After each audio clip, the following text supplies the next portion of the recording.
नमस्कार, आप देख रहे हैं हर खबर में हूं आपके साथ अमित शर्मा। वक्त है मसला का। मसला में आज हम एक बार फिर से बात करेंगे निकाय चुनाव की। हरियाणा में निकाय चुनाव की तैयारियां जोरों पर हैं। सभी प्रत्याशियों ने अपनी जीत के लिए पूरा जोर लगा दिया है। प्रत्याशी जनता के दरबार में जाकर हाजिरी लगा रहे हैं और अपने लिए वोट की अपील भी कर रहे हैं। इन चुनावों में गठबंधन का मुकाबला इनेलो और आम आदमी पार्टी से होगा, क्योंकि कांग्रेस अपने सिंबल पर चुनाव नहीं लड़ रही है। वहीं बीजेपी ने कल अपना संकल्प पत्र जारी कर दिया, जिसमें उसने स्वच्छ, सुंदर, हरे भरे और आत्मनिर्भर प्रदेश का वादा किया है। और ऐसा पहली बार है जब बीजेपी ने शहरी निकाय चुनाव के लिए संकल्प पत्र जारी करते हुए जनता से 27 बड़े वादे किए हैं। यानी हर तरफ से जीत की जद्दोजहद शुरू हो चुकी है। अब इंतजार 22 जून का है, जब यह पता चलेगा कि किसके दावे में कितना दम है और कौन किस पर भारी पड़ेगा। आज इसी को लेकर हम चर्चा करेंगे, लेकिन पहले देखिए ये रिपोर्ट।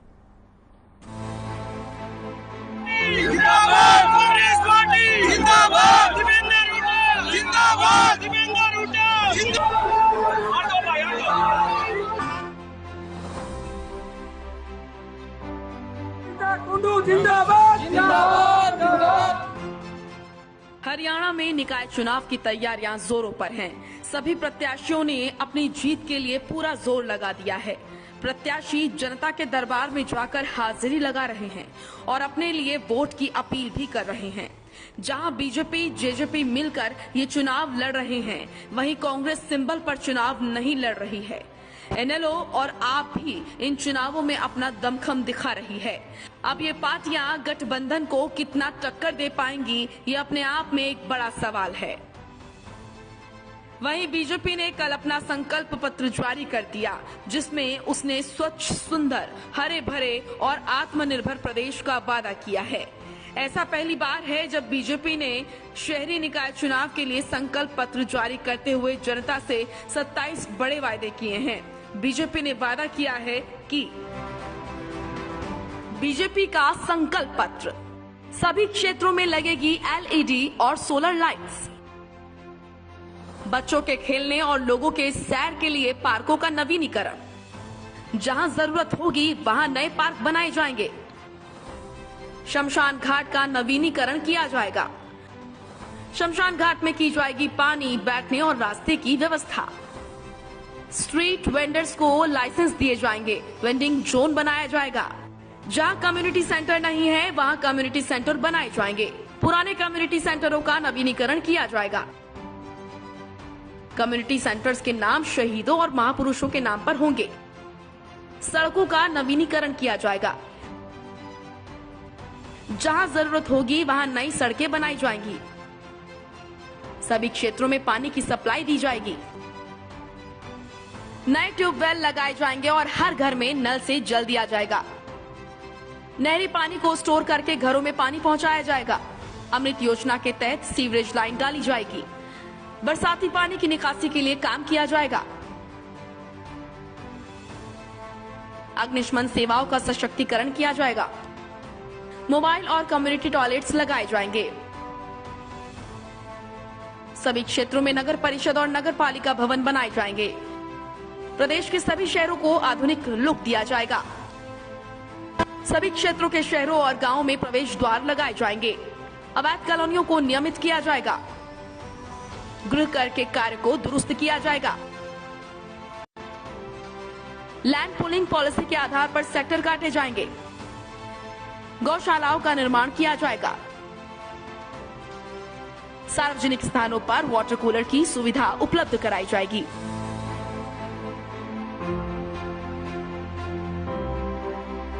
आपको बता दें कि निकाय चुनाव के लिए 19 जून को मतदान होगा। मतगणना 22 जून को होगी। 18 नगर परिषद और 28 नगर पालिकाओं के चुनाव होंगे। कुल मिलाकर 46 शहरों में नगर निकाय चुनाव होंगे। कुल 18,20,000 मतदाता भाग लेंगे, जिसमें 9,65,547 पुरुष और 8,64,612 महिला मतदाता है। अब इंतजार 22 जून का है कि कौन किस पर भारी पड़ेगा। ब्यूरो रिपोर्ट, हर खबर। तो बिल्कुल आज एक बार फिर से हम निकाय चुनाव को लेकर ही चर्चा करने वाले हैं, लेकिन कौन कौन खास मेहमान हमारे साथ मौजूद रहेंगे, सबसे पहले उनसे आपको हम परिचय करा देते हैं। बीजेपी से हमारे साथ यशपाल बत्रा जी जुड़ गए।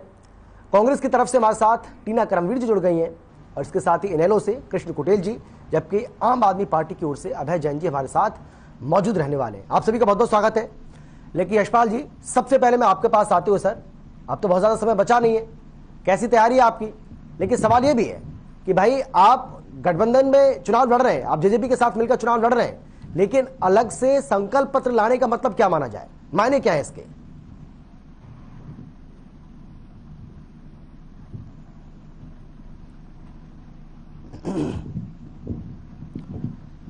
यशपाल जी, आवाज आ रही है मेरी? सुन पा रहे हैं क्या आप? मेरी आवाज आपको आ रही है? हाँ, अब आ रही है सर। आपकी आवाज है, अब बात वो बहुत पीछे हो गई, लेकिन आ रही है। भाई पहले तो आपने इस बात से इनकार कर दिया कि हम सिंबल पर चुनाव नहीं लड़ेंगे, और अब आपकी क्या तैयारी है? आप किस तरीके से किसको अपना समर्थन देंगे? ये भी अपने आप में एक अहम सवाल हो जाता है कि कांग्रेस पार्टी को किसका समर्थन रहेगा, किसके लिए आप प्रचार करने वाले हैं। हालांकि आपके नेता जा रहे हैं जगह जगह, हम कई जगह देखा है हमने कि दीपेंद्र सिंह हुड्डा खुद मैदान में उतरे हैं, वो जा रहे हैं लोगों के बीच में, और कई ऐसे प्रत्याशी जिनका वो समर्थन भी कर रहे हैं। लेकिन सवाल वही है फिर जस का तस के, जो जीता वो हमारा, जो हारेगा वो हमें नहीं पता। जी, सबसे पहले तो मैं आपकी चैनल का धन्यवाद करना चाहती हूँ, क्योंकि देखिए केंद्र और जो राज्य प्रदेश की जनता के साथ जो धोखा हो रहा है उसको आप उजागर कर रहे हैं। देखिए कांग्रेस जो है वो उनके अपनी क्षेत्रों जहां जहां कांग्रेस के नेता हैं वो समर्थन कर रहे हैं अपने समर्थकों का। लेकिन मुझे मेरा ये कहना है कि अपने, चलिए कांग्रेस का ये है कि अपने सिंबल पर चुनाव नहीं लड़ रही है, लेकिन जनता से मेरा आग्रह है कि सोच समझ कर वोट करिए। क्योंकि देखिए उन्होंने अपने संकल्प पत्र में जो आत्मनिर्भर हरियाणा और जो बनाने की बात करी है, आज ही के दिन देखिए कि किस तरीके से कितने जो युवा हैं वो आत्महत्या कर रहे हैं। तो और जो ये वादे कर रहे हैं इस संकल्प पत्र के माध्यम से कि भाजपा की कम्युनिटी सेंटर बनाएंगे, ये कुछ नहीं बनाने वाले हैं। ये सिर्फ जिस तरीके से गुड़गांव के अंदर गुरु कमल अपना मुख्यालय बनाया है जनता के पैसों को लूट कर, वैसा ही ये अब ये आगे भी करने वाले हैं। 8 साल में इन्होंने क्या करके दिया जो अब आगे ये करेंगे। तो मेरा तो सिर्फ इतना कहना है कि ये जनता को गुमराह करके चुनाव जरूर जीत जाते हैं। अब ये बताए जनता को कि किस तरीके से चुनाव जीत जाते हैं, क्योंकि हम लोग तो यही नहीं समझ पा रहे हैं कि ये क्या जनता से किस तरीके के वादे कर रहे हैं कि इनको वोट जरूर दे देती है। लेकिन आज भी देखिए बिजली का संकट है, पानी का संकट है प्रदेश के अंदर, महिलाएं जो है मटके फोड़ रही हैं बाहर, और आप सड़कों की हालत देख लीजिए। मैं एक उदाहरण देती हूँ आपको, बावल के अंदर आप देखिए, सड़कों पर जाकर देखिए, इन्होंने कच्चे में उतार दिया है। जो कांग्रेस ने सड़कें बनाई थी, आज उस सड़कों के हालात देख लीजिए वहां पर किस तरीके से, वहां से निकलना मुश्किल हो रहा है। और ये वादे कर रहे हैं कि ये सड़कें बनाए, कौन सी सड़कें बनाएंगे? जो बनी हुई थी इन्होंने तोड़ दिए हैं। 700 किसानों की आत्महत्या के बाद ये उन किसानों के बच्चों को मार रहे हैं, आत्महत्या करने पर मजबूर हो रहे हैं बच्चे। तो जो मैं ये कहना चाह रही हूँ कि अपने बच्चे तो ये लोग विदेश में पढ़ाएंगे, लेकिन हरियाणा प्रदेश के जो युवा है वो आत्महत्या करने पर मजबूर हो रहे हैं। तो मेरी जनता से आग्रह है कि इस बार बहुत सोच समझ कर वोट करिए, कि जो कांग्रेस के समर्थन कर रहे हैं, जो कांग्रेस के नेता अगर किसी को भी अगर वो अपना समर्थन दे रहे हैं तो वोट उन्हीं को करिए।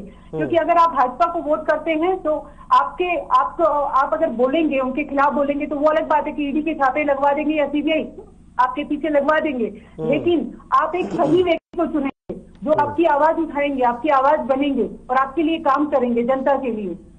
ठीक है कृष्ण जी, भाई बीजेपी ने तो संकल्प पत्र जारी कर दिया है, अब चुनाव में क्योंकि ज्यादा समय बचा नहीं है, इनेलो किस तरीके से चुनाव लड़ रही है तो साफ तौर पर दिख रहा है कि भाई आप सिंबल पर चुनाव लड़ रहे हैं, अच्छी बात है। लेकिन आपका क्या पत्र है? आप भी तो कोई मैनिफेस्टो, किसी तरह का कोई घोषणा पत्र, संकल्प पत्र, जो भी उसको आप नाम देना चाहें, भाई वो आप भी तो बताइए ना, कि जनता के बीच में आप जा रहे हैं, लोगों से बातचीत भी कर रहे हैं। लेकिन आपकी क्या रणनीति रहेगी अगर आप जीतकर आते हैं निकाय चुनाव में, तो किस तरीके से आप निकायों का विकास करवाएंगे? कोई रोड मैप है आपका? देखिए ऐसे है कि इंडियन नेशनल लोकदल पार्टी जो है कि वो संगठन के बलबूते पर जो है कि चुनाव लड़ रही है, और दूसरा जो है कि इंडियन नेशनल लोकदल पार्टी की जो है कि हरियाणा प्रदेश के अंदर सरकार रही है, और जब हरियाणा प्रदेश के अंदर सरकार रही है तो उसमें रोजगार, महिलाओं की सुरक्षा का, सरकार आपके द्वार, अनेक कार्यक्रम चला करके जो है कि विकास कार्यों के अंदर जो है कि वो प्रगति प्रदान करने का काम किया है।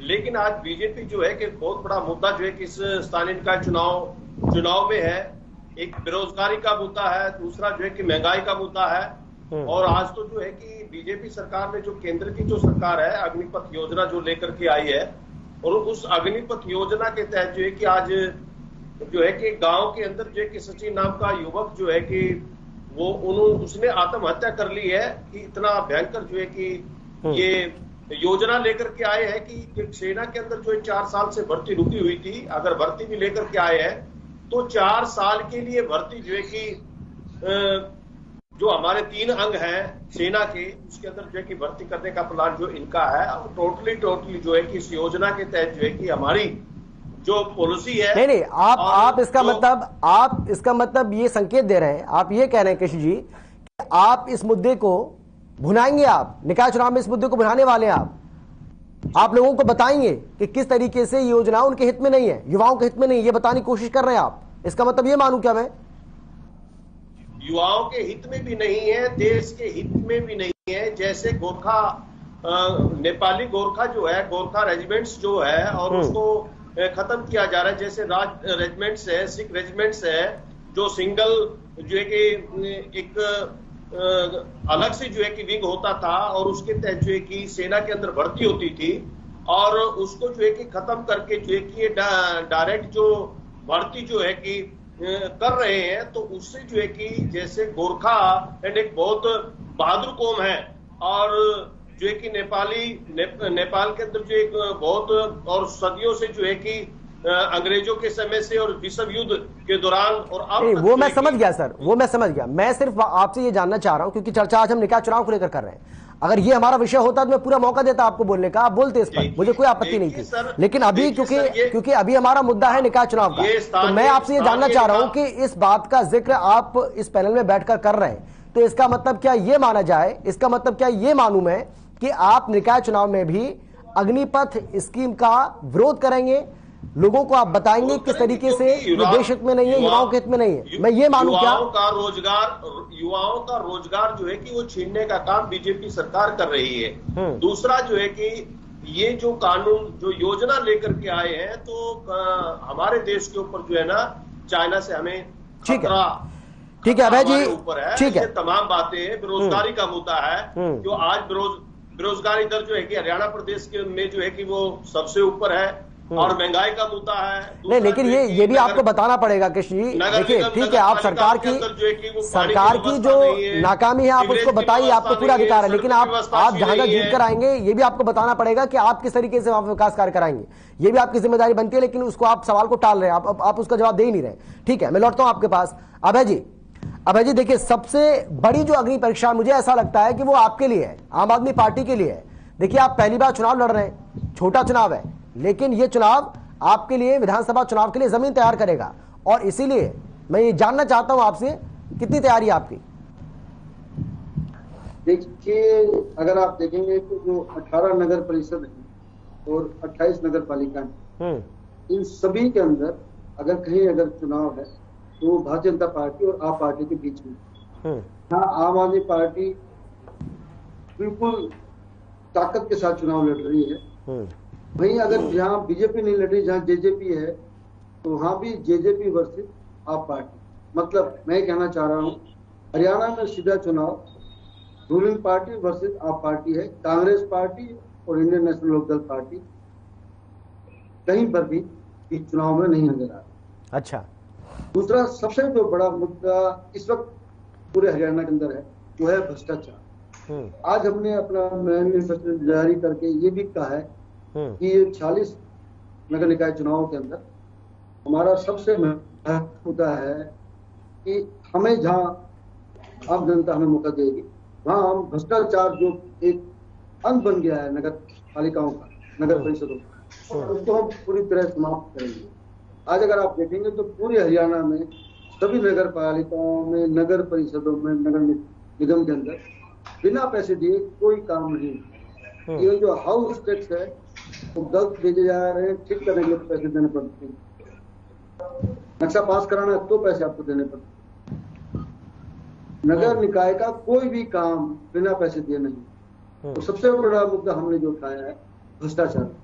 दूसरा एक पॉइंट और है, अगर आप देखेंगे तो पूरे हरियाणा के अंदर जितने भी सफाई कर्मचारी इन सभी नगर पालिकाओं में और नगर परिषद में 95% से अधिक वो कॉन्ट्रैक्ट पर टेम्परेरी। हमारा दूसरी हम ये प्रयास करेंगे कि जैसे हमारी वो चेयरपर्सन हमारे बनते हैं तो जितने भी कर्मचारी टेम्परेरी हैं उनको हम पक्का करेंगे और अतिशीघ्र पक्का करेंगे, क्योंकि ये टेम्परेरी और कॉन्ट्रैक्ट की जो प्रथा है ये आदमी के कैरियर को समाप्त करती है। अभी बात आ रही है अग्निपथ की। अग्निपथ का हम आम आदमी पूरी तरह विरोध करती है। आप देख रहे हैं कि 4 साल का एम्प्लॉयमेंट देना ये सिर्फ यूथ के साथ खिलवाड़ है। आप बताइए जो 21 उम्र में यूथ अगर भर्ती होगा 25 साल बाद 4 साल बाद ये कह रहे कहीं और उसको प्रायोरिटी मिलेगी, मतलब सरकार उसको नहीं रखना चाहती। सरकार उसकी जो प्राइम कैरियर है उसको 4 साल रखकर उसको फिर बाहर रोड पर फेंकना चाहती है। तो ये जो पॉलिसी है अग्निपथ की सरकार की, ये हम समझते हैं बिल्कुल गलत है। इसको सरकार को दोबारा चिंतन करना चाहिए। जहां भी हरियाणा में जो इस अग्निपथ योजना का विरोध करेंगे हम उनके साथ खड़े हैं, परंतु वो पीसफुल प्रदर्शन होना चाहिए। कहीं भी अगर पीसफुल प्रदर्शन होगा तो आम आदमी पार्टी का हर एक कार्यकर्ता उस प्रदर्शन में साथ है। क्या यही सवाल मैं जो कृष्ण जी से मैं सवाल कर रहा था, जो सवाल मैं कृष्ण जी से कर रहा था वही सवाल मेरा आपसे, तो क्या आप इसे मुद्दा बनाएंगे क्या निकाय चुनाव में? आम आदमी पार्टी इसको मुद्दा बनाएगी? मैं खुद कह रहा हूँ हम निश्चित रूप से मुद्दा नहीं बनाएंगे, बहुत महत्वपूर्ण मुद्दा है। ये यूथ के साथ खिलवाड़ है। आप मुझे बताइए, अगर आपका चैनल आपको क्या है सिर्फ 4 साल करना है, 4 साल आप हमसे काम कर पाएंगे? नहीं कर पाएंगे। आप कहीं भी ज्वाइन करते हैं तो ये सोचे ज्वाइन करते हैं कि भाई मैं अपना बेस्ट दूं ताकि मेरा कैरियर आगे बढ़े। ये तो बिल्कुल यूथ के साथ खिलवाड़ है, उनका शोषण है। ये मजाक किया जा रहा है यूथ के साथ कि हम आपको पहले नौकरी देंगे, सिर्फ 4 साल आपको रखेंगे, फिर आपको भाग देंगे, सिर्फ 10% लोगों को हम रोक के रखेंगे, उनका दोबारा इंटरव्यू लेंगे। ये सब ड्रामा नहीं चलने वाला। यशपाल जी भाई आपकी पार्टी तो कहती है कि भ्रष्टाचार के खिलाफ 0 टॉलरेंस की पॉलिसी है हमारी, भ्रष्टाचार बिल्कुल भी बर्दाश्त नहीं किया जाएगा। लेकिन अभय जी तो ये कह रहे हैं कि नगर निकायों में जो भ्रष्टाचार है सबसे पहले हमें उसे समाप्त करना है, और इसको हम मुद्दा बना भी रहे हैं। लोगों के बीच में हम जा रहे हैं तो उनको हम बता रहे हैं कि किस तरीके से बिना पैसे लिए उनका कोई काम नहीं होता है। आपका जवाब? ये जो मुद्दा है इससे पहले जितनी सरकारें रही हैं, अगर किसी की कंप्लेंट भी होती थी उन पे कोई कार्रवाई नहीं हुआ करती थी, कोई भ्रष्टाचार का मामला हो चाहे दूसरा हो चाहे तीसरा हो। लेकिन इस गवर्नमेंट है बीजेपी सरकार में, आपको अगर तकलीफ है, अगर आपको लगता है कि कुछ गलत हो रहा है, आप कंप्लेंट करो, ये तुरंत प्रभाव से उसमें कार्रवाई करते हैं। और पिछले कितने टाइम से आप लोग देख रहे हैं, आपने भी देखा होगा फरीदाबाद के अंदर 200 करोड़ रुपए का एक जो घोटाला हुआ था, उसको उनके अगेंस्ट अफसरों को अरेस्ट भी करा, चीफ इंजीनियर एक अरेस्ट हुआ और बहुत सारे लोग उनमें अरेस्ट होना बाकी रह रहे हैं। ऐसे बहुत सारे ऐसे मुद्दे हैं जो जहां जिस तरीके से सामने चीजें आती हैं उनमें अरेस्टिंग होती है, उनमें कार्रवाई थी, कानूनी रूप में संवैधानिक रूप के अंदर कार्रवाई थी, ना की जैसे पहले सरकारें करती थी कि कहीं कंप्लेंट दे दो, कोई कुछ कह रहा हो, कोई सुनाई नहीं होती थी। उल्टा जो लोग घोटाला करते थे, जो लोग इस तरीके के काम करते थे, उनको बढ़ावा दिया करते थे। लेकिन इस सरकार के अंदर ऐसा कुछ नहीं है। अगर किसी को कोई तकलीफ है तो आप आए, आप बताएं और उस तकलीफ पे कार्रवाई होगी। इस सरकार का वो काम है सरकार। ठीक है, लेकिन सवाल वही है ना कि बोलना चाहो। हाँ नहीं ठीक है, मैं मौका दूंगा सर आपको, मैं मौका दूंगा आपको। चलिए बोल लीजिए, आप बोलिए अभय जी बोलिए। सर अभी यशपाल बत्रा जी ने कहा कि कोई भी आदमी अगर भ्रष्टाचार है तो सामने आए, सरकार कार्रवाई करेगी। मैं आपको याद दिलाना चाहता हूँ आपके चैनल के माध्यम से, लास्ट ईयर लोकायुक्त ने हमारी शिकायत पर 180 करोड़ रुपए की एडवर्टाइजमेंट के स्कैम के लिए हरियाणा सरकार को ये कहा था कि वो स्पेशल इन्वेस्टिगेशन टीम बनाए। 1 साल हो गए सर, हमने सरकार को कई बार पत्र लिखा कि आप लोकायुक्त के आदेश का पालन करते हुए स्पेशल इन्वेस्टिगेशन टीम बनाए। आज तक टीम नहीं बनी। 180 करोड़ का सरकार ने लोकायुक्त ने माना कि घोटाला गुड़गांव नगर निगम में हुआ है। तो आपका ये कहना बीजेपी के प्रवक्ता का कि हम शिकायत पर कार्रवाई करते हैं, बिल्कुल गलत है। लोकायुक्त का 180 करोड़ के घोटाले पर सरकार ने 1 साल के बाद भी कोई भी स्पेशल इन्वेस्टिगेशन टीम नहीं बनाई। ठीक है टीना जी, मैं आपसे ये जानना चाह रहा हूँ। हाँ, मैं आप ही के पास आ रहा हूँ, यशपाल जी जो कह रहे हैं ना, अगर जांच एजेंसी को दीजिए ईमानदारी से उनको काम करने दीजिए ना। आपका तो दबाव है, आप रूलिंग पार्टी हैं, उन पर प्रेशर डाल रहे हैं।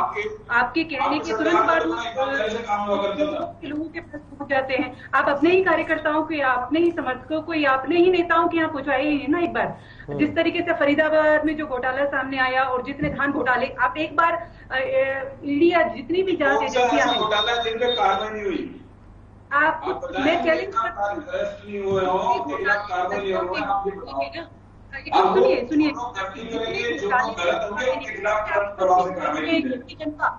तभी तो जान पाएगी ना। आप उनको छूट दे दीजिए। आप अपने प्रेशर से काम करवा रहे हैं, आप उन पर दबाव बना रहे हैं, तो वो कहाँ जा रहे हैं? वो विपक्ष पर ही जा रहे हैं।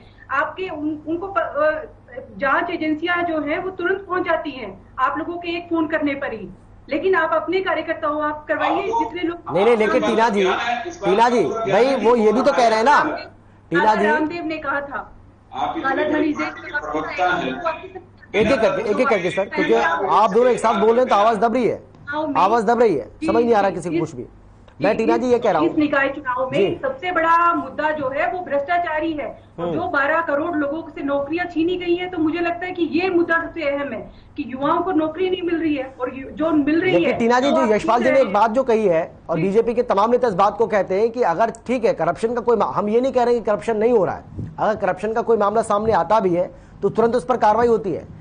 अब की सरकार में और पहले की सरकार में अंतर यह है कि पहले की सरकार करप्शन को छुपाती थी, लेकिन हम उसको उजागर करने का काम करते हैं और जो भी मामला सामने आता है तुरंत उस पर कार्रवाई होती है। ये लोग बोल रहे थे ना कि ना खाएंगे ना खाने दूंगा, मोदी जी कह रहे थे और खट्टर जी ये कह रहे थे कि नहीं हम लोग तो खाएंगे ही नहीं। तो फिर ये इतने जो कार्यालय बने हुए हैं दीनदयाल उपाध्याय मार्ग पर और जो गुरु कमल गुड़गांव के अंदर मुख्यालय, और आप इनके मुख्यालय देख लीजिए, और जो और अलग पार्टियां हैं चाहे विपक्ष की जितनी पार्टियां हैं, आप उनके मुख्यालय देखिए एक बार तुलना कर और तुलना करेंगे तो आप पाएंगे कि सबसे महंगे कार्यालय, इनके आलीशान महल बने हुए हैं। तो वो किसका पैसा है? वो जनता का ही पैसा है। एक बार जांच एजेंसियों को मैं बार बार ये बात कह रही हूँ कि आप छूट दे दीजिए सारे नेता, और एक भी ऐसा नेता नहीं होगा मुख्यमंत्री से लेकर सारे लोग, क्योंकि मैं दावे के साथ कह रही हूँ, आप उनको छूट दे दीजिए। क्योंकि आप देखिए जय शाह, मैं बार बार ये बात बोल रही हूँ, विजय माल्या से लेकर जय शाह, नीरव मोदी, कितने लोग हैं। मैं इस बात को ऐसे ही नहीं करी, आप चाहिए आप विपक्ष के नेताओं को ही टारगेट कर रहे हैं। इसीलिए जनता को ये समझ में आ रहा है कि नहीं इन लोगों के पास, जबकि आप सच्चाई दिखाइए, या फिर मीडिया की भी अहम भूमिका होनी चाहिए, उसमें सच्चाई इन लोगों का पर्दाफाश होना चाहिए।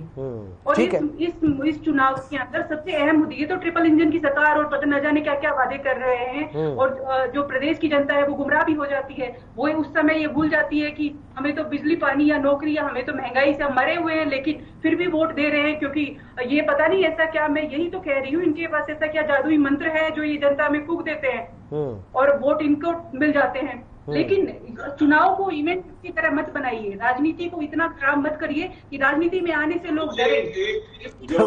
उन लोगों का भरोसा आपके ऊपर आपके ऊपर उन लोगों का भरोसा क्यों नहीं बन पा रहा है टीना जी? ये भी तो अपने आप में गंभीर सवाल है ना। लेकिन कृष्ण जी अभी अभय जी को आपने सुना होगा, अभय जी ये कह रहे हैं कि सीधे तौर पर अगर मुकाबला किसी का है इस गठबंधन से, तो गठबंधन और आम आदमी पार्टी के बीच में इनेलो उसमें कहीं नहीं आती है। कांग्रेस ने पहले मैदान छोड़ दिया है और इसलिए गठबंधन और आम आदमी पार्टी के बीच में मैं आ रहा हूँ टीना करमवीर जी, सिंबल पर चुनाव न लड़ने का मतलब ही ये होता है। ठीक है, देखिए हाँ मैं आ रहा हूँ, टीना जी मैं आ रहा हूँ, कृष्ण जी हाँ मैं ये कह रहा हूँ आपसे, मेरा सवाल आपने पूरा सुना नहीं सर। मेरा सवाल आपसे ये है कि अभय जी ये कह रहे हैं कि मुकाबला सीधे तौर पर गठबंधन और आम आदमी पार्टी के बीच में, इनेलो उसमें कहीं नहीं ठहरती है, और अगर ऐसा है तो फिर तो आपको सोचना पड़ेगा। किसके लिए सोचना पड़ेगा? फिर तो आपको सोचना पड़ेगा। अगर आम आदमी पार्टी ये दावा कर रही है कि हमारा मुकाबला गठबंधन से हमारा मुकाबला है, इनेलो पार्टी इसमें कहीं आती नहीं। देखिए ऐसा है, अब आप पार्टी भी चुनाव लड़ रही है और जेजेपी और बीजेपी गठबंधन भी चुनाव लड़ रहा है, हम भी चुनाव लड़ रहे हैं, और कांग्रेस बीच में कहीं नहीं है। क्योंकि कांग्रेस जो है कि पहले से ही जो है कि वो इससे हाथ उठा चुकी है कि भाई हम सिंबल के ऊपर चुनाव नहीं लड़ेंगे। और जो अभय जी का जो कहना है और जो कि इनेलो चुनाव के अंदर कहीं नहीं है, मैं अभय जी से पूछना चाहूंगा, हम बहादुर का चुनाव लड़ रहे हैं, बड़ा अच्छा लड़ रहे हैं, डबवाड़ी में चुनाव हम लड़ रहे हैं, रतिया में लड़ रहे हैं, टोहाना में लड़ रहे हैं, दूसरा हम सढौरा में चुनाव लड़ रहे हैं, मेवात में लड़ रहे हैं, सोना में लड़ रहे हैं, पनवल में लड़ रहे हैं, तो क्या हम चुनाव नहीं लड़ रहे हैं क्या? और हम जो चुनाव लड़ रहे हैं, हमारा चुनाव लड़ना, हम मुद्दों के ऊपर जो है कि हम चुनाव लड़ रहे हैं, हम हवाई जो है बातें नहीं कर रहे हैं, क्योंकि हम जो है कि तमाम जो भी मुद्दे होते हैं, चाहे भ्रष्टाचार का मुद्दा हो, क्योंकि हरियाणा प्रदेश के अंदर शराब घोटाला हुआ। दूसरा जो है कि आपने पहले भी प्रश्न मेरे से किया था कि जो भी हमारा नगर निगम, नगर पालिका बड़ा पैमाने पर जो है कि वो भ्रष्टाचार हुआ है, और ये मुख्य मुद्दा जो है कि हमारे इस चुनाव के अंदर है, और लोग, उस जनता जो है कि उस चीज को समझ रही है, क्योंकि बीजेपी और जेजेपी ने जो है नारे और लारे की जो है कि राजनीति की है। जैसा कि जब इन्होंने सरकार बनाई 2014 के अंदर सरकार को बनाया, कहा कि हम 15-15 लाख रुपए जो है कि खातों के अंदर डालेंगे, तो लेकिन मैं पूछना चाहूंगा, क्या वो खाते में पैसे आए हैं? फिर जनधन खाता, फिर दूसरा खाता, फिर युवाओं के साथ जो है खिलवाड़ करने का काम किया है। पहले जो है कि डीसी रेट पे लगाया, फिर ठेका प्रथा पे लगाना शुरू किया। अब ठेका प्रथा को खत्म करके अब कौशल इंडिया के द्वारा जो है कि ये रोजगार देने का काम कर रहे हैं। अब जो मैंने अग्निपथ की बात की है, अब ये कर रहे हैं। तो ये तमाम मुद्दे हैं, युवाओं को जो है कि ये गला घोटने का काम कर रहे हैं, और बड़ा गला फाड़ करके लोग कहते थे हम कितना करोड़ बेरोजगार जो है कि युवाओं को जो है कि हम रोजगार देंगे। लेकिन हम पूछना चाहें, कहाँ रोजगार की बात है? और रही जो है कि आप पार्टी की बात, आप पार्टी जो है कि नई है, और जब कोई नई बात होती है तो वो अपने आप को अच्छा ही बताती है, बुरा तो वो नहीं बताती है। लेकिन इंडियन नेशनल लोकदल पार्टी जो है वो हरियाणा प्रदेश के अंदर जो है कि समय पर उसने जो है कि काम किया। चौधरी देवीलाल की नीतियों को लेकर के जो है कि इंडियन नेशनल लोकदल पार्टी जो है कि वो जनता के बीच के अंदर है, और जब जनता के ऊपर संकट आया है तो इंडियन नेशनल लोकदल ने उन मुद्दों को उठाया है और जीत को हासिल किया है। और अब भी जो है कि इंडियन नेशनल लोकदल पार्टी जो है वो स्थानीय जो मुद्दे हैं, और मुख्य रूप से जहां पर हम चुनाव लड़ रहे हैं, नगर निगम का चुनाव, नगर पालिका चुनाव है, वहां पर स्थानीय जो मुद्दे हैं, चाहे वो सड़क व्यवस्था का लचर पचर व्यवस्था है, चाहे सफाई की व्यवस्था है, चाहे वो इनवो काम करने की जो व्यवस्था जो है कि भ्रष्टाचार का मुद्दा है, तो ये तमाम बातें जो है कि इंडियन नेशनल लोकदल पार्टी जो है वो लेकर के चली हुई है, और अच्छे तरीके से जो है कि हम चुनाव को लड़ रहे हैं। और दूसरा जो है कि हमारी जो टक्कर सीधी है वो बीजेपी और जेजेपी के साथ। ठीक है, लेकिन अभय जी, ये तो आपको मानना पड़ेगा ना कि भाई आप जो भी दावा करें, लेकिन आप कितने पानी में, आपकी पार्टी कितने पानी में, ये इस निकाय चुनाव से पता चल जाएगा। ये बात आप मानते हैं? आप बिल्कुल मानते हैं। मैंने बताया कि हमारी पार्टी सिर्फ 8 वर्ष पुरानी पार्टी है, और 8 साल में हम 2 राज्यों में सरकार चला रहे हैं। अब हरियाणा की बारी। मैं इंडियन नेशनल लोकदल के प्रवक्ता को एक बात स्पष्ट करना चाहूंगा, और आपके चैनल बताना चाहूंगा कि ये भी स्वार्थ की पॉलिटिक्स करते हैं। अभी राज्यसभा चुनाव जो हरियाणा में हुए, इंडियन नेशनल लोकदल ने किसको सपोर्ट किया? जो बीजेपी का डायरेक्टली कैंडिडेट था। अगर ये वास्तव में पॉलिटिक्स करते हैं और ये कहते हैं कि भाई भारतीय जनता पार्टी ठीक कार्य नहीं कर रही है, तो उसका सपोर्टेड कैंडिडेट को ये प्रमोट नहीं करते, उसको सपोर्ट नहीं करते, उसको इलेक्ट नहीं कराते। अब जहां तक बात आती है बीजेपी, अब देखिए बीजेपी में तो फूट साफ साफ नजर आ रही है। आप मुझे बताइए, गुड़गांव में जो राव इंद्रजीत जी हैं, वो कह रहे हैं कि भाई आपने कमल का जो अपना कार्यालय बनाया, गुरु कमल, आप उसके साथ साथ गुड़गांव को हॉस्पिटल बना देते। 3 साल से हॉस्पिटल टूटा नहीं, और सांसद साहब ओपनली ये कह रहे हैं भाई मुझे नहीं पता कि ये हॉस्पिटल क्यों नहीं बना। ये सांसद कह रहा है, इनका सेंट्रल मिनिस्टर कह रहा है कि मुझे नहीं पता अभी हॉस्पिटल क्यों नहीं बन रहा। रोहतक के सांसद क्या कह रहे हैं आपको पता है? रोहतक के सांसद को प्रोग्राम में, रोहतक में प्रोग्राम हो रहा है, वहां उनको स्टेज पे नहीं बैठने दिया जा रहा, तो नीचे बैठे हैं। आप मुझे बताइए क्या बता रहा है? बीजेपी में भी सबको समझ आ रहा है कि उनकी मजबूरी है कि अगर कुछ बोलेंगे तो उनके खिलाफ सीबीआई आ जाएगी, ईडी आ जाएगी, सारे डिपार्टमेंट के खिलाफ लग जाएगी। इसीलिए सारे सांसद, सारे एमएलए, मंत्री बैठे हैं। वो नाराज होने के बाद उनको मालूम है कि बीजेपी कोई काम नहीं कर रही है, भ्रष्टाचार व्याप्त है। उनको मालूम है उसके बावजूद भी बीजेपी का कोई भी नेता साहस नहीं कर पा रहा। आप एग्जाम्पल आपको और देता हूँ, होम मिनिस्टर जो आपके अनिल विज जी हैं, वो अशोक खेमका की एफआईआर लॉन्च कराने के लिए उनको थाने जाना पड़ता है। आप मुझे बताइए, देश का होम मिनिस्टर एक आईएएस अफसर की एफआईआर लॉन्च कराने के लिए तो थाने, मतलब होम मिनिस्टर क्यों, इसका कारण क्या है? अशोक खेमका जी को होम मिनिस्टर की सपोर्ट कर रहे हैं, दूसरे जो अफसर हैं जिनके अशोक खेमका की निशानी बनती है, संजीव वर्मा जी, वो मुख्यमंत्री जी सपोर्ट कर रहे हैं। दो गुट साफ साफ नजर आ रहे हैं। तो बीजेपी में जो दिखाई दे रहा है वास्तव में ऐसा नहीं, भ्रष्टाचार व्याप्त है, अव्यवस्थाएं बिल्कुल चरम पर है, सारी जो आदि जो पोस्टिंग होती हैं बहुत बुरा। आप कल्पना करेंगे कोई सिस्टम फॉलो नहीं हो रहा है। तो नहीं, आपको लगता है ना कि जो भी बातें आप कर रहे हैं, आपको लगता है क्या कि जो भी बातें आप कर रहे हैं, जो जनता है जहां जहां ये चुनाव हो रहे हैं वहां की जनता इस पर यकीन करेगी, भरोसा करेगी? तो बिल्कुल करेगी और कर रही है। और यही कारण है, अगर आप देखेंगे तो जितने प्रोग्राम आम आदमी पार्टी आज पूरे हरियाणा में कर रही है, 46 नगर निकाय चुनाव में के अंदर कोई पार्टी नहीं कर रही। हमारा सारा वर्ग पूरा हरियाणा का इन 40 नगर पालिकाओं और नगर परिषद में लगा हुआ। और अब आप देखेंगे 19 तारीख को चुनाव होगा, 22 को रिजल्ट आएगा, तो आप बिल्कुल पाएंगे कि बिल्कुल उलट पुलट होगा। आम जनता हमारे साथ खड़ी है, हरियाणा में बदलाव की शुरुआत होगी। यशपाल जी, हरियाणा में बदलाव की शुरुआत हो चुकी है, अभय जैन जी बहुत बड़ा दावा कर रहे हैं। देखिए, अभी मैं सभी पहले तो जितनी पार्टी के प्रवक्ता बैठे हैं उनका धन्यवाद करना चाहूंगा। एक बात सबने मानी कि हमारा मुकाबला बीजेपी के साथ है, किसी का किसी के साथ नहीं है, लेकिन बीजेपी के साथ है जी।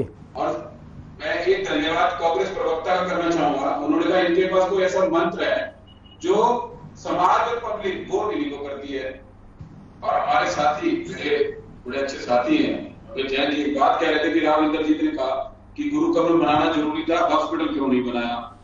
ऐसा उन्होंने कोई बयान नहीं दिया। उन्होंने ये कहा हॉस्पिटल भी बनाना जरूरी है, और हॉस्पिटल में क्यों दे रही हो आप ये सोचो कि सबका अधिकार है इस पार्टी के अंदर कि अपनी बात को रख सकता है। इससे पहले जितनी पार्टियां रही, जितनी चीज रही, जब भी किसी ने बोला उनको या तो पार्टी से निकाल दिया गया या पार्टी के अंदर उनकी खिलाफत शुरू होगी। लेकिन एक बीजेपी ऐसी पार्टी है कि अगर अपनी आप बात रखना चाहते हैं, अपने एक प्लेटफॉर्म पे भी रखना चाहते हैं, तो बिल्कुल रखिए। आप उन बात की सुनाई होगी, उन बातों के लिए आपका काम भी होगा।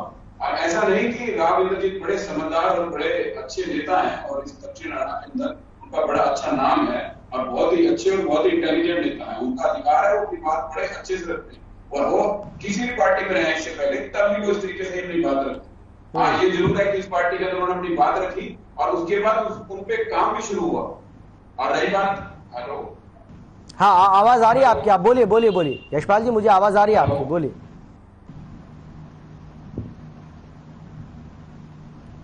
हेलो यशपाल जी, आपकी आवाज हमें आ रही है, आप बोलते रहिए।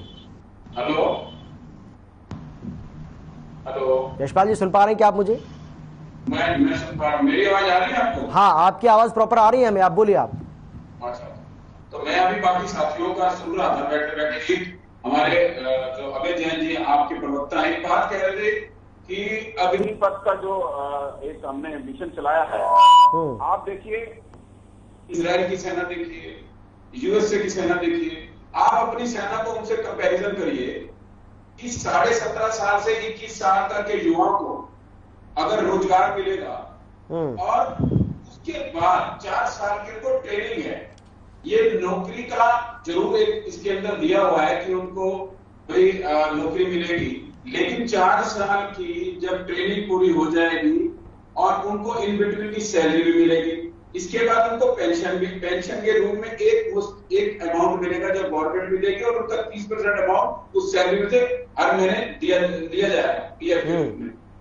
और उसके बाद आप ये देखिए कि इजराइल के अंदर अभी बात कर रहे थे प्रवक्ता की, चाइना को देखो, चाइना से हमें कंपैरिजन करना है।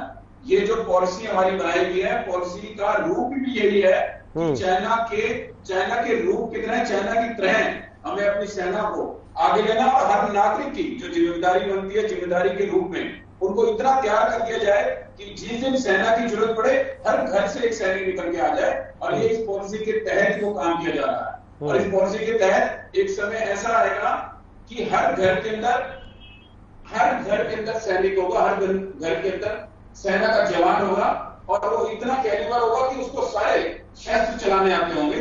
ये उस पॉलिसी के तहत है।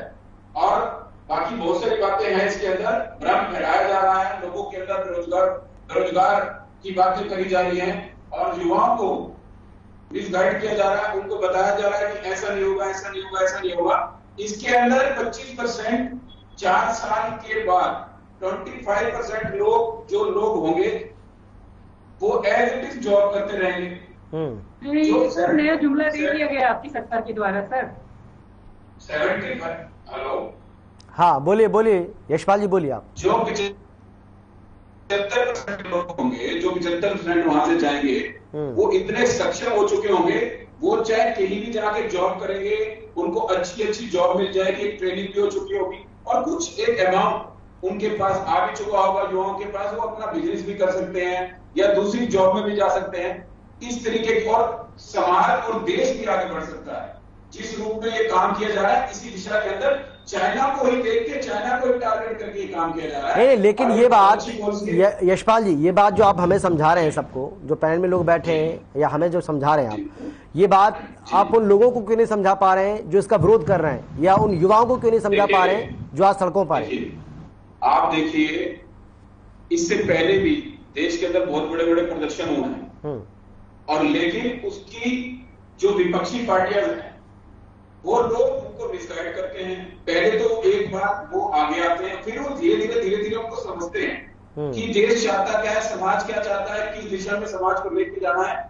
और समझने के बाद वो लोग बीजेपी की मदद करना शुरू कर देते हैं, बीजेपी की सपोर्ट करना शुरू कर देते हैं और बीजेपी को वोट करना शुरू कर देते हैं। जैसे अभी कांग्रेस प्रवक्ता बोल रहे थे कि ऐसा कौन सा मंत्र है इनके पास जो इनको वोट दे देती है पब्लिक, वो यही मंत्र है, निस्वार्थ की सेवा, निस्वार्थ किया हुआ काम समाज के अंदर एक ना एक दिन सामने आता है और उसको समझते भी है लोग। अगर स्वार्थ से किया कोई काम, ये मैं आपको एक तस्वीर दिखाना चाह रही हूँ आपके माध्यम से, चैनल के माध्यम से। 80 बच्चों ने आत्महत्या की है, इस पर आप क्या कहना चाहेंगे? और इस डाटा को आप झूठा नहीं कह सकते कि जैसे कोविड में लोग मरे थे कोरोना की वजह से, उसको आपने झूठा साबित कर दिया। लोग आत्महत्या करते हैं सर, आरोप लगाना। और तो ये आत्महत्या तस्वीर झूठ बोल रही है, झूठ बोल रही है बिना तथ्यों के। नहीं इस तरीके से बरगलाइए मत, आप जनता को बरगलाइए मत। अगर बच्चे आत्महत्या कर रहे हैं, राष्ट्रीय पार्टी के प्रवक्ता होने के नाते आप लोगों को आपके बच्चे से बढ़ रहे हैं। अपने देश के लोग जो है वो सड़कों पर आंदोलन कर रहे हैं, वो आत्महत्या कर रहे हैं, इसका जवाब कौन देगा? ये सोचिए आप, आपके घर में भी बच्चे होंगे, आप इस विषय पर सोचिए और फिर बोलिए कि अगर आंदोलन कर रहे हैं तो फिर वो इतना आंदोलन, इतना रोष क्यों व्यक्त कर रहे हैं? ये कोई छोटा मोटा मामला नहीं है कि आप में बैठा देंगे। आंदोलन करना सबका एक अधिकार है, अपनी बात को रखना सबका अधिकार है। और वो अपनी बात करते हैं, उस बात के तहत आप देखना, जैसे अभी आप एक बात कह रहे थे ना कि लोग मंत्र ऐसा है इनके पास, अपने आप लोग इनको वोट दिया जाते हैं, तो वो लोग समझेंगे कि इस पॉलिसी को हम लोग जिस तरीके से चाइना को टारगेट करके काम कर रहे हैं और इजराइल की सेना के तहत हम लोग इस सेना को अपना इतना सक्षम बनाना चाहते हैं कि इजराइल की सेना भी इनसे सीखे कि कैसे सैनिक आगे बढ़ने चाहिए। ठीक है यशपाल जी, मैं लौटूंगा आपके पास, लेकिन टीना जी भाई देखिए, निकाय चुनाव है और निकाय चुनाव के मुद्दे अलग होते हैं। ये छोटा चुनाव है, शहर का चुनाव होता है, यहाँ मुद्दे अलग होते हैं। लेकिन आपको लगता है क्या, कांग्रेस पार्टी को लगता है कि क्या आप इसको मुद्दा बना पाएंगे इस चुनाव में, जो संभव लग नहीं रहा है? बिल्कुल सर, क्योंकि अगर देखिए युवा जो है वो आत्महत्या, आप केरोसिन डाल के लोग बच्चे आत्महत्या कर रहे हैं, ये कोई छोटी मोटी बात है? ये तो अब इसको भी इस तरीके से इवेंट की तरह, ये तो आपदा में अवसर ढूंढते हैं, तो इसमें भी अवसर देख लेंगे कि भाई कोई अच्छा ही हो रहा है, कि चलो देश की जनता कम हो रही है। दूसरा जो है कि जो मुख्यमंत्री हैं, क्या नाम रख रहे हैं अपने आवास का? कबीर। तो कबीर तो कुटिया में रहते थे, एयर कंडीशन में थोड़ी ना रहते थे। आप रहिए उस तरीके से और रहिए, जिए उस तरीके से जीवन, और देश की जनता को बताइए, प्रदेश की जनता। अगर मेरा सवाल सिर्फ इतना है कि अगर ये मुद्दे बहुत अहम मुद्दे हैं, इसको हम इतना आसानी से नहीं जाने दे सकते हैं कि ये तो आंदोलन, ये तो पता नहीं किस वजह से मर रहे हैं। जैसे कोविड में इन लोगों ने जिस तरीके से जनता को बेवकूफ बनाया, वो तो WHO की रिपोर्ट आ गई, तब समझ में आया कि अच्छा 48 लाख लोग थे, वरना ये तो कह रहे थे कि नहीं तो दूसरी बीमारियों से मर रहे हैं, कोविड से थोड़ी मर रहे हैं। कोविड में भी इस तरीके से जीत ने बता दिया कि कोविड के अंदर किसने कितना काम किया और किस पार्टी ने कितना काम नहीं किया, और इंतजार करते रहे कि आपने क्या किया, चाहे यूपी हो चाहे आने के बाद उनको क्या मिला, उनको जुमलेबाजी मिल गई, क्योंकि मुख्यमंत्री प्रधानमंत्री ने कहा है कि अग्निवीर, उनको पता नहीं क्या क्या नाम दे देंगे आप लोग, तो है ना। तो इसको इतना उसमें नहीं कर सकते हैं कि ये तो हमने बड़ा वो उठा दिया, इशू उठा दिया, हमने तो नौकरियां दे दी। चलिए मैं आ रहा हूँ टीना जी आपके पास, यशपाल जी मैं आ रहा हूँ आपके पास, आप दोनों के पास आऊंगा। कृष्ण जी आवाज आ रही है मेरी, आपको सुन पा रहे हैं क्या आप? आ रही है। हाँ कृष्ण जी, मैं ये कह रहा हूँ आपसे, मैं ये जानना चाह रहा हूँ आपसे, निकाय चुनाव देखिए आपके लिए भी कहीं ना कहीं एक ये बूस्टर डोज का काम करेगा, और इसीलिए इनेलो पार्टी ने पूरा दमखम लगा रखा है इस चुनाव में कि किस तरीके से जीत हासिल की जाए, ये हम सभी जानते हैं। लेकिन अगर यहाँ पर आप जीत हासिल करते हैं तो कहीं ना कहीं आपके लिए एक अच्छी बात रहेगी, जब आप विधानसभा में जाएंगे, विधानसभा चुनाव के लिए, तो कहीं ना कहीं एक बढ़े हुए मनोबल के साथ आप जाएंगे। तो मैं आपसे जानना चाह रहा हूं कि उसके लिए जो तैयारी आप कर रहे हैं, आपको लगता है वो तैयारी काफी है? हाँ, हमारी तैयारी बहुत अच्छी है और हम चुनाव जीत करके आएंगे। और दूसरा जो है कि बेरोजगारों को रोजगार देना, महिलाओं की सुरक्षा करना, और दूसरा जो है कि जैसा कि बीजेपी सरकार के अंदर जो है कि 4 साल से जो दलित छात्रों की जो छात्रवृत्ति है उसको रोका हुआ है, छात्रवृत्ति को दिलाना, और जो हक अधिकार की जो बात है वो जनता के हक अधिकार जो है कि उनको वो मिलेगी। तो इसके अंदर जो है कि हमारा ये जो है कि चुनाव में जीत करके आएंगे तो हम उसको पूर्ण रूप से जो है लागू करने का काम करेंगे। जैसा कि इंडियन नेशनल लोकदल पार्टी की जब सरकार थी, चौधरी ओम प्रकाश चौटाला जी ने जो है कि सरकार आपके द्वार कार्यक्रम चला करके जो है कि लोगों की भावना के अनुरूप जो है कि वो काम करने का काम किया। और इसी प्रकार से जो है कि जो हम स्थानीय निकाय चुनाव जो है कि दमखम के साथ हम लड़ रहे हैं, इसमें कोई अतिशयोक्ति नहीं है। और जहां पर भी हम चुनाव लड़ रहे हैं तो बहुत अच्छा जो है कि रिस्पॉन्स हम लोगों को मिल रहा है, और निश्चित तौर पर जो है कि हम इन चुनाव के अंदर जीत को हासिल करेंगे। और जैसी जनता हमें इसमें अपना पूर्ण सहयोग हम लोगों को देगी तो हम भी जनता का जो है कि इसके अंदर पूर्ण रूप से जो है कि वो ध्यान रखें, क्योंकि इंडियन नेशनल लोकदल पार्टी जो है कि हर एक मुद्दे को, चाहे वो अभी अग्निपथ का है, चाहे बेरोजगारी का है, चाहे शराब घोटाले का है, चाहे रजिस्ट्री घोटाला है, चाहे नगर निगमों के अंदर भ्रष्टाचार का घोटाला है, तो बड़े अच्छे तरीके से जो है कि इंडियन नेशनल लोकदल जो है कि वो जनता के सामने जो है कि उसको लेकर के आती है और उसको जो है कि रखती है, और जनता उसको जो है कि सपोर्ट करने का काम भी करती है। ठीक है, अभय जी बोलिए। ये अग्निपथ का जो इशू है ये बहुत महत्वपूर्ण इशू है, खासकर हरियाणा के लिए। आप अगर देखें तो हरियाणा में सबसे ज्यादा अनएम्प्लॉयमेंट, हम नहीं कह रहे, ये जो एजेंसीज हैं उन्होंने माना है कि सबसे ज्यादा अगर बेरोजगारी तो हरियाणा में। बीजेपी जब सरकार में आई थी तो उन्होंने कहा था कि लेकिन ये अनएम्प्लॉयमेंट तो एक स्टेट लेवल का मसला हो गया ना सर? नहीं सर, राज्य का नगर निकाय का क्यों नहीं है? हाँ। जब आप वहां पर टेम्परेरी भर्ती कर रहे हैं, गुड़गांव में 11,000 स्वीपर है सर, सिर्फ 300 स्वीपर परमानेंट है सर। अगर वो 11,000 स्वीपर परमानेंट होंगे तो वो गुड़गांव नगर निगम का इश्यू नहीं है। सोना में आप बात करेंगे, इन्होंने 95% स्वीपर सारे कॉन्ट्रैक्ट पर रखे हुए हैं, टेम्परेरी रखे हुए सर। ये इशू है सर, इस वक्त इशू अग्निपथ इशू है। मैं जो बात बताना चाह रहा था, बीजेपी ने अनाउंस किया था कि भाई 75% एम्प्लॉयमेंट हम हरियाणा के निवासियों को दें। लगभग 3 साल पूरे होने को हैं, कहाँ है सर वो? सब हवा में। इनके पार्टी के मुख्य सपोर्टर हैं सर। मेरा कहने का मतलब है बीजेपी की करनी और कहने में और जुमलेबाजी में बहुत फर्क है। बड़े बड़े विज्ञापन देके क्लेम तो कर सकते हैं कि हम ये करेंगे, ऐसा करेंगे, ये नहीं कहते कि हमने कर दिया। मुख्यमंत्री ये कहते हैं कि हम हर जिले में मेडिकल कॉलेज बनाएंगे। ये नहीं कहा कि हमने इतने बना दिए। गुड़गांव में यूनिवर्सिटी की बात करते हैं, गुड़गांव में जहां यूनिवर्सिटी बनाने की बात हुई थी वहां आज भी कोई यूनिवर्सिटी के नाम पे कुछ नहीं हुआ, सिर्फ 4 दीवारी भी नहीं कर पाए। मेरा मतलब कहने का ये है, अब आम जनता को नगर निकाय के जो चुनाव हो रहे हैं बहुत महत्वपूर्ण चुनाव है, और आप देखेंगे 19 तारीख को जब लोग वोट डालेंगे, समझिए लोग अब इनकी बातों में आने वाले नहीं है, इनके जुमलों में आने वाले नहीं है, अब लोग डिवाइड होने वाले नहीं है। ये अब धर्म के नाम पर डिवाइड करने के लगे हुए, लोग समझ गए हैं। आप देखेंगे लोग बहुत त्रस्त हैं, लोग बहुत परेशान हैं, खासकर शिक्षा से लेकर बात करेंगे, हेल्थ से लेकर बात करें, एजुकेशन से बात, तो ये बहुत बुरा हाल है।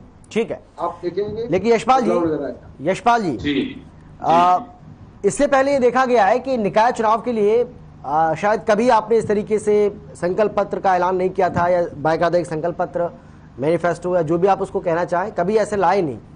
इस बार आपको ऐसी जरूरत क्यों पड़ी?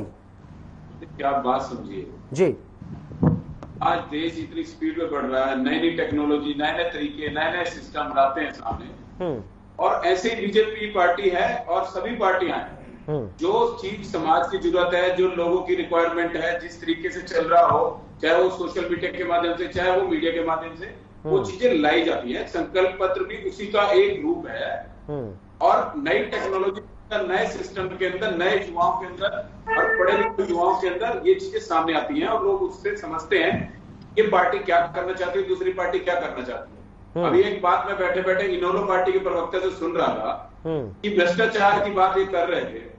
ये कहावत इनमें बिल्कुल फिट बैठती है, 900 चूहे खा के बिल्ली हज को चली, और ये लोग कहते हैं कि भ्रष्टाचार इस तरीके से हो रहा है, ये कह रहे हैं कि भ्रष्टाचार इस सरकार के अंदर हो रहा है। आप इनके सरकार के, इनके समय के हालात आपको पता है, आज वो हालात इनके बन गए हैं कि पूरे हरियाणा के अंदर एक विधायक बड़ी मुश्किल से दोबारा चुन के आए हैं। आप ये लोग कहते हैं कि भ्रष्टाचार की बातें करते हैं, आप समझिए बातों को। और जितनी पार्टी के प्रवक्ता, जितनी पार्टियां शहर के अंदर या समाज के अंदर या देश के अंदर या स्टेट के अंदर दिख रही हैं, ये सब में एक ऐसा आएगा, समाज देख रहा है, लोग देख रहे हैं, और सबको पता है समाज के अंदर कौन काम कर रहा है। चैनल में बैठ के बड़ी बड़ी बातें करना, बड़ी बड़ी बातें कह देना, लेकिन उसको रूप देना और लोगों को वोट में बदलना, वो एक अलग अलग मीनिंग है उसका। और वो पार्टी जो काम करती है, जो समाज के काम करती है, समाज के हितों के अंदर काम करती है, वो एक ही पार्टी है, वो बीजेपी पार्टी। और वो निकाय चुनाव के अंदर वो रिजल्ट भी आ जाएगा। ऐसे ही इससे पहले जितनी बार इन्होंने बड़ी बड़ी बातें करी हैं, और उनका रिजल्ट हमेशा उल्टा ही आया है इनके पास। चाहे वो किसी भी इलेक्शन को आप उठा के देख लो, हर इलेक्शन में बीजेपी पहले से आगे बढ़ी है, ऐसा नहीं रहा किसी भी इलेक्शन। लेकिन टीना जी मैं सवाल फिर वही आपसे पूछूंगा, कहीं ऐसा तो नहीं है कि जो जीत का, जिसको आप सपोर्ट कर रहे हैं वो जीत गया तो आप कहेंगे कि भैया कांग्रेस पार्टी का समर्थन था इसलिए जीत हासिल हुई है, और जो हार गया कहेंगे कि हमें इससे कोई मतलब नहीं है, हम तो सिंबल पर चुनाव लड़ ही नहीं रहे थे? नहीं, देखिए हरियाणा प्रदेश की जनता पढ़ी लिखी है, वो समझ गई है। जो ये कह रहे हैं ना आत्मनिर्भर प्रदेश, तो इनका आत्मनिर्भर प्रदेश वैसा ही होगा कि गंदी नाली की गैस से पकौड़े तलना। इनका आत्मनिर्भर भारत वैसा ही है और प्रदेश भी वैसा ही है। तो जनता पढ़ी लिखी है, हरियाणा प्रदेश की जनता, वो जानती है कि किसके साथ खड़े होना है। जब किसानों की मौत हुई, आज उनके बच्चों की मौत हो रही है, तो जनता इतना पढ़ी लिखी जनता है, वो समझ रही है कि किसके साथ हमें जाना है। और ये लोग तो जोड़ तोड़ करना जानते हैं चुनाव के अंदर, क्योंकि ये चुनाव ले गए,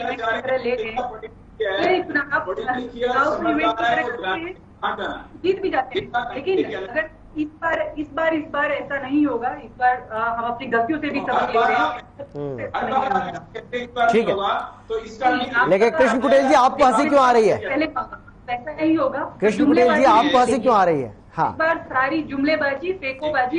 एक सेकंड मैडम। हाँ, यशपाल जी को प्रश्न किया था कि बीजेपी को संकल्प लाने का क्या जरूरत पड़ी है। हाँ, जब कोई व्यक्ति अविश्वासी हो जाता है ना, तो वो कस्में देता है, और वही है कि क्योंकि जनता पर जो है कि इन लोगों के ऊपर विश्वास नहीं रहा, तो इसलिए ये संकल्प पत्र लेकर के आए हैं। इसलिए मुझे हंसी आ रही थी। ठीक है, अभय जी आखिरी कमेंट आपका। देखिएगा कि 22 तारीख को जब रिजल्ट आएगा इस 18 नगर परिषद और 28 नगर पालिकाओं में, तो जैसे पंजाब में हुआ था वो सेम बात हरियाणा में होने जा रही है। हरियाणा में बदलाव की शुरुआत नहीं, लेकिन सर करने वाले तो आप देखिए, जो पंजाब में आपने किया है वो तो आप गोवा में भी करने वाले थे, वो आप उत्तराखंड में भी करने वाले थे, वो आप यूपी में भी करने वाले थे, लेकिन हुआ नहीं ना। पार्टी सर हमारी पार्टी मात्र 8 साल पुरानी पार्टी है। हम किससे संघर्ष कर रहे हैं, किस व्यवस्था से कर रहे हैं? हम राजनीति करने नहीं आए हैं सर, हमें राजनीति बदलना है। चलिए ठीक है, मेरे पास समय की कमी है। दिल्ली की जनता ने देख लिया आपने जो बदलाव लाया है। चलिए जल्दी से कुटिल साहब कुछ कहना चाह रहे हैं, जल्दी से, समय नहीं है मेरे पास। देखिए ऐसे है, आज जो 3 लोग बैठे हैं ना, ये सब एक की ही पैदाइश है। अगर कांग्रेस नागनाथ है तो बीजेपी सापनाथ है। और तीसरा जो अभी आप पार्टी जो आप लोगों के बीच में आई है ना, तो ये भी अन्ना हजारे का आंदोलन जो है कि लोकपाल हम लेकर के आएंगे। तो मैं पूछना चाहूंगा कहां पर लोकपाल है? और ये भी एक आरएसएस की प्रोडक्शन है। और जो है कि जब तक कांग्रेस के साथ आरएसएस का सही सिस्टम चलता रहा तो कांग्रेस की सरकार इस देश के अंदर बनती रही, राज्यों में बनती रही। और लेकिन वहां से शिफ्ट होकर के बीजेपी भी चला गया और अब बीजेपी की हालात खराब है। तो एक बीच में अन्ना हजारे के द्वारा आंदोलन करा करके फिर केजरीवाल जी को जो है कि वो पैदा कर दिया है ताकि कांग्रेस का वोट बैंक है कि वो उधर ट्रांसफर हो जाए। चलिए ठीक है, ये आपका एनालिसिस है, ये आपका आकलन है कांग्रेस की तरफ। पटेल साहब चलिए, बहुत शुक्रिया आपका। यशपाल जी आपका, टीना जी आपका, कृष्ण जी आपका और अभय जी आपका, शुक्रिया आप सभी का इस चर्चा में शामिल होने के लिए, अपनी अपनी बात रखने के लिए। लेकिन देखिए इंतजार हमें अभी भी करना होगा 22 जून का, क्योंकि 22 को रिजल्ट आना है निकाय चुनाव का। कौन किस पर भारी पड़ने वाला है, किसके दावे में कितना दम है, ये सब देखने वाली बात है। इंतजार करते हैं, उसके बाद फिर चर्चा करेंगे। फिलहाल इतना ही, छोटे से ब्रेक के बाद जल्द लौट रहे हैं।